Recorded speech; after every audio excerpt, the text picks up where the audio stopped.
ભરૂચ શહેરમાં અનંત ચતુર્થીના દિવસે દુધાળા દેવ ગણેશજીને ભાવે ભક્તિપૂર્વક વિદાય આપવામાં આવી। આ માટે ભરૂચ નગરપાલિકા દ્વારા સુવ્યવસ્થિત તૈયારીઓ કરવામાં આવી હતી। શહેરના 3 સ્થળોએ કૃત્રિમ જળકુંડોનું નિર્માણ કરવામાં આવ્યું હતું। આ ત્રણેય કુંડોમાં 5 પવિત્ર નદીઓ ગંગા, નર્મદા, તાપી, મહીસાગર અને સરસ્વતીના જળથી વધામણા કરવામાં આવ્યા હતા। આ વિધિ ધારાસભ્ય રમેશ મિસ્ત્રી, પાલિકા પ્રમુખ, ઉપપ્રમુખ સહિતના મહાનુભાવોની ઉપસ્થિતિમાં સંપન્ન થઈ હતી। આ કાર્યક્રમમાં ગણેશ ભક્તોએ ભારે ઉત્સાહ સાથે ગણેશ પ્રતિમાનું વિસર્જન કર્યું હતું।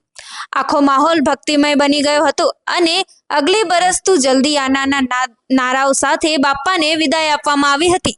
આજે ગણપતિ વિસર્જન યાત્રાનો દિવસ છે। ભરૂચ શહેર અને જિલ્લામાં 10 દિવસનું ભક્તોનું આતિથ્ય માણ્યા પછી આજે બધા જ ભક્તો ધાર્મિક પરંપરા પ્રમાણે ગણપતિ દાદાને ભાવભીની વિદાય આપી રહ્યા છે। ભરૂચ નગરપાલિકા દ્વારા ભરૂચ શહેરમાં 3 સ્થાનો ઉપર આ કુંડ બનાવવામાં આવ્યા છે, જેમાં પ્રતિમાઓનું વિસર્જન ચાલી રહ્યું છે।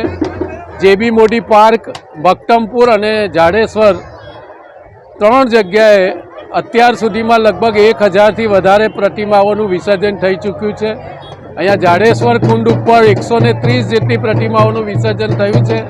નગરપાલિકાનો સ્ટાફ, ફાયર બ્રિગેડનો સ્ટાફ, તરવૈયાઓ સહિત તમામ પ્રકારની વ્યવસ્થા સાથે આ ગણપતિ વિસર્જનનો કાર્યક્રમ ચાલી રહ્યો છે।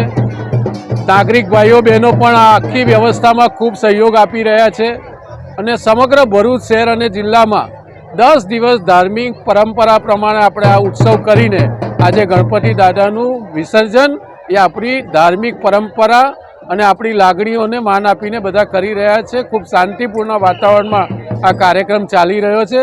તમામ નાગરિક ભાઈઓ બહેનોને આ ઉત્સવ ખૂબ વ્યાપક શાંતિ અને સલામતીના વાતાવરણમાં ઉજવવા માટે હૃદયથી અભિનંદન પાઠવીએ છીએ।